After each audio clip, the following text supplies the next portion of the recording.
Hey, everybody, I'm Michael Posnick from Century 21 Northumberland. Welcome to my podcast, and I have our very special guest back again, Patty Campbell, a power broker from Powerhouse Realty. Patty will be joining us today. And our topic today is something I've wanted to cover a long time on my YouTube, but of course I'd have to make my hair look pretty and get all dressed up, so I haven't done it. The topic is these people that inquire on properties either off MLS or they give you a phone call and they ask you questions that you can't answer. And I'm going to get into why in a second. Second part of this quick podcast episode will be buyers dealing with buyers agents, listing agents, and so forth. So essentially, on a daily basis, many agents that have listings get phone calls and emails, tell me about the property. And then they get questions like, what will they take for the property? Are they motivated?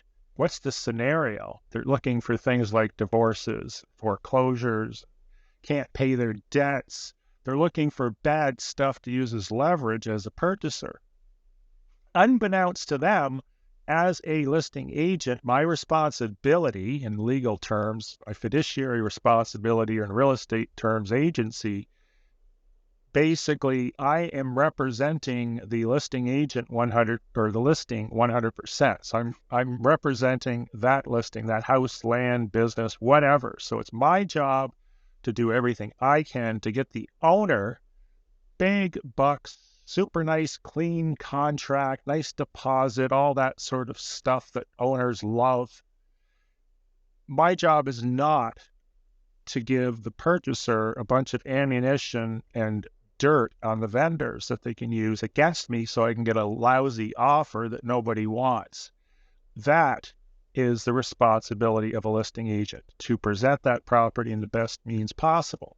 If they want, they can get represented by a buyer's agent that would have the fiduciary responsibility or agency to the buyer, and they can dig up the dirt. They can find out that the place was bought 2 months ago for $32,000 on the deed registry and it wasn't put on MLS.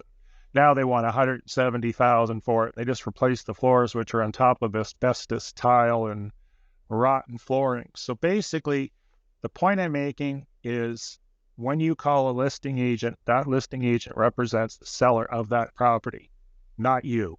So if they're doing a good job, they're going to make every property sound like a positive. Patty, go ahead. No, I agree along. As a listing agent, and predominantly that is what I am.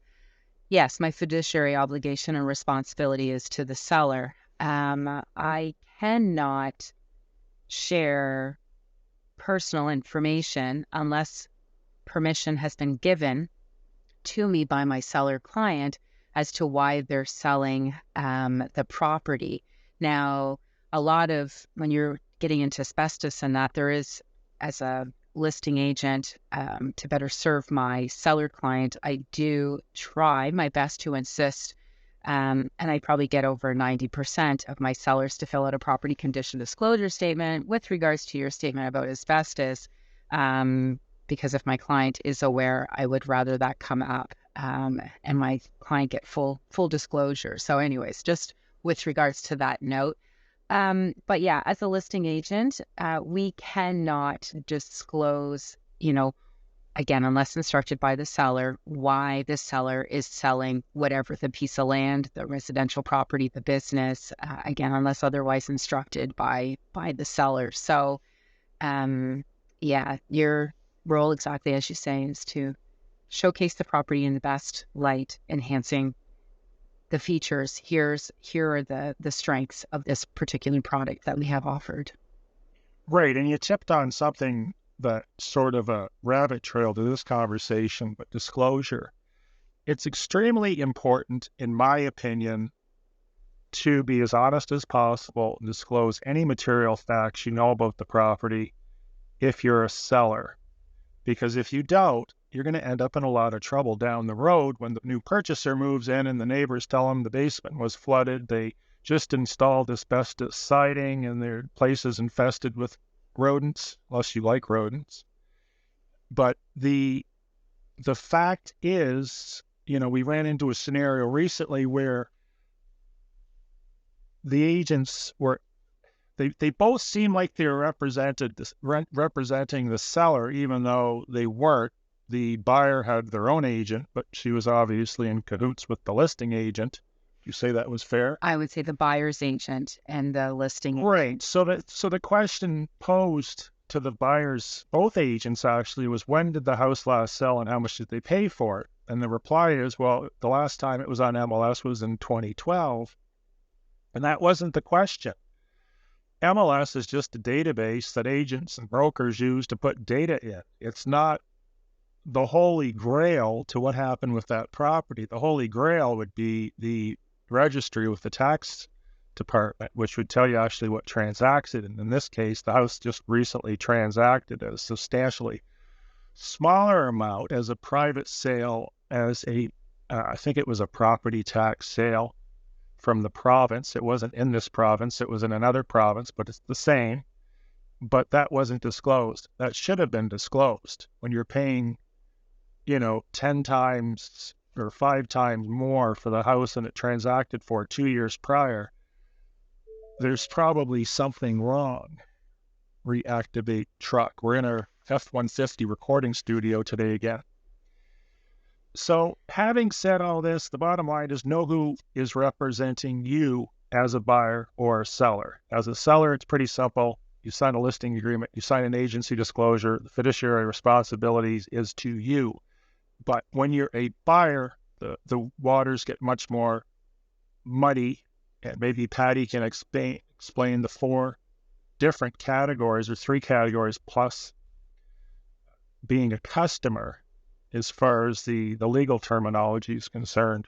Yeah, there are 3 types of agency that consumers need to be aware of. So seller's agency, which we kind of just went into a little bit in depth here to some degree, but then there's buyer's agency.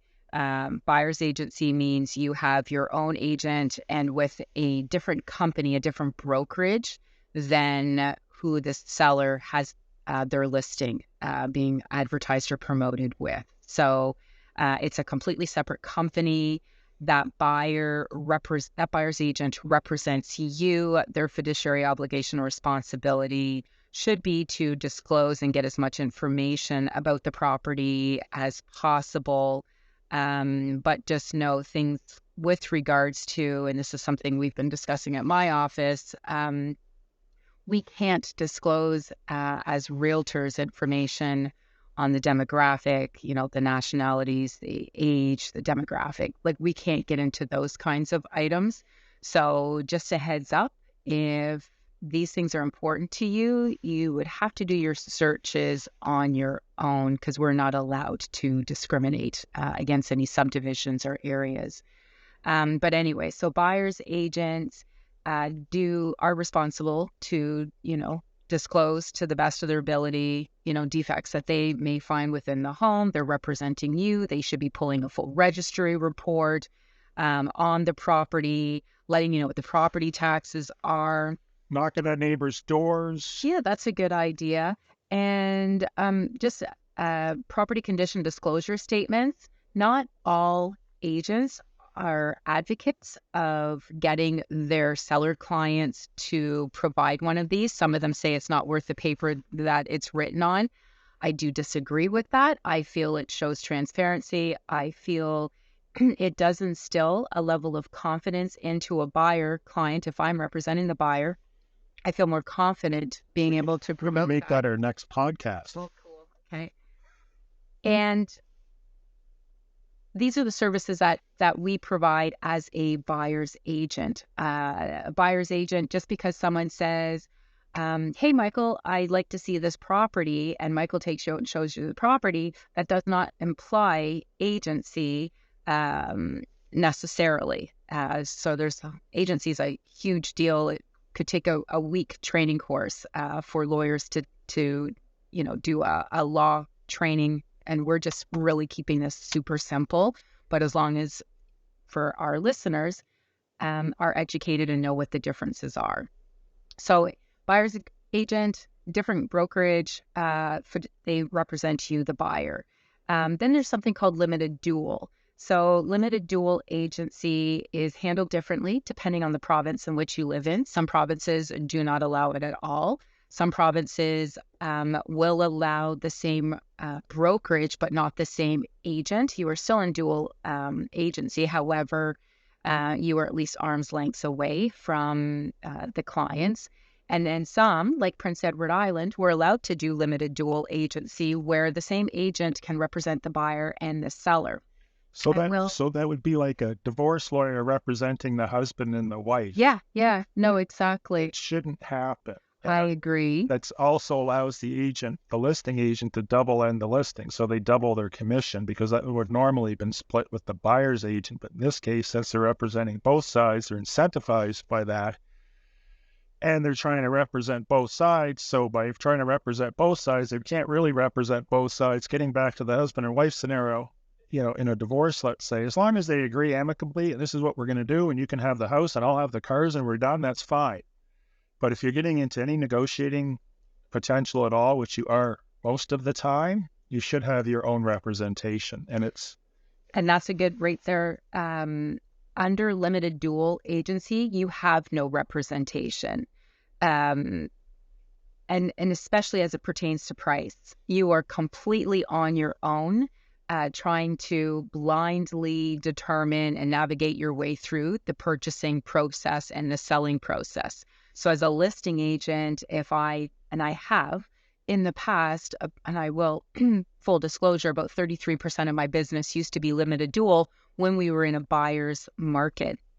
Because the buyer's market, my inventory would sit sometimes for a year, 2 years before it would transact. At that point in time, I didn't feel it was such a huge concern, because the property had been sitting on the market. The market's responding, it's talking. And I mean, our market back then was pretty slow, but I did used to do a lot of limited dual.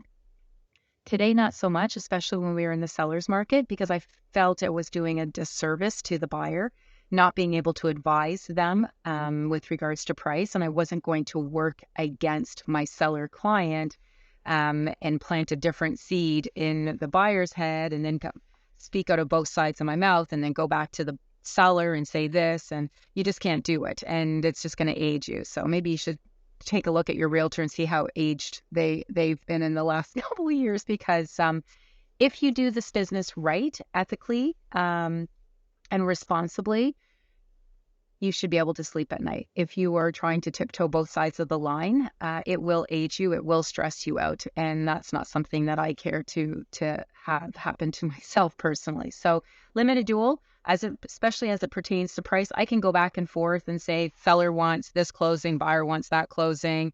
This might be a closing that could work for both parties. But when it comes to price, you have no representation. You are out to sea by yourself, hoping to get the property at the price that you want. Your agent should not say anything with regards to price, saying, well, if you come in at this, I bet I can get it accepted. You've just found yourself with an unethical realtor or real estate sales representative, in my opinion. Or a listing agent that, without permission from the vendor or owner, that indicates that the owner is motivated and just bought another house and is going through a divorce and just lost her job. And like, you've just supplied that purchaser with all kinds of leverage to bring in a really, really bad offer, which in most cases is not what the owner is looking for. And the owners are probably never none the wiser that this conversation is going on behind the scenes either. Probably not, wondering why she keeps getting crappy offers. Yeah. The other thing to cover in this very exciting conversation about agency is the agents in an office under a broker represent that broker. So if you're dealing with two different agents from the same brokerage, in essence, you're dealing with the same legal entity. And that's where it gets complicated depending on what province you're in, if that's even allowed. In some places, some states and provinces, they don't allow that at all, period. You have to go to a different brokerage. In some provinces, it's okay, but then they have a third person as an intermediary, buyer's agent, pseudo whatever. So we're not going to get into that. bottom line is know who represents you and don't phone the listing agent and ask them a bunch of silly questions about how motivated the seller is. If they tell you, don't hire that listing agent because they're supposed to be representing the seller, unless they've been advised by that seller to tell everybody they're going through a divorce and they're losing their pension and they're in dire straits and just bought another house, and they don't have the permission to typically convey that information. So we're just over 15 minutes. It's super high tide here on the island. It's almost a foot from the front lawn of the yacht club here. We're on the waterfront. Our podcast has been incredibly successful. We've had 10 downloads from the first episode. We're hoping to double that with the second at 20. It just came out yesterday at 6 a.m. on Saturday morning.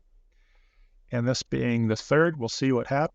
If anything, it's fun, it's disorganized, it's unscripted, and I apologize if we've confused anyone, because agency and fiduciary responsibility and the agent-broker relationship is, like Patty said, it's a week's conversation or course in itself. And it confuses realtors too, agents, real estate professionals. It does, and they also confuse, and I said this before the podcast, your buyer's agreement. So if you are working with a buyer's agent and that buyer's agent gets you to sign a buyer's contract, a lot of them think that's synonymous with agency, which it's not. They're two different agreements typically signed together, but they're not the same thing. I could write that any way I wanted. Anyway, be sure to do whatever you do to a podcast. I'm not podcast expert. We started this spur of the moment, but I understand you can give us at least 6 to 10 stars. And that's about it. Thanks for listening, Patty. Yeah, thanks for listening. Fun conversation. Lots more that could be gotten into, but much more interesting one next time. More interesting one. Sounds good. We'll do the property disclosure form. Have a good day.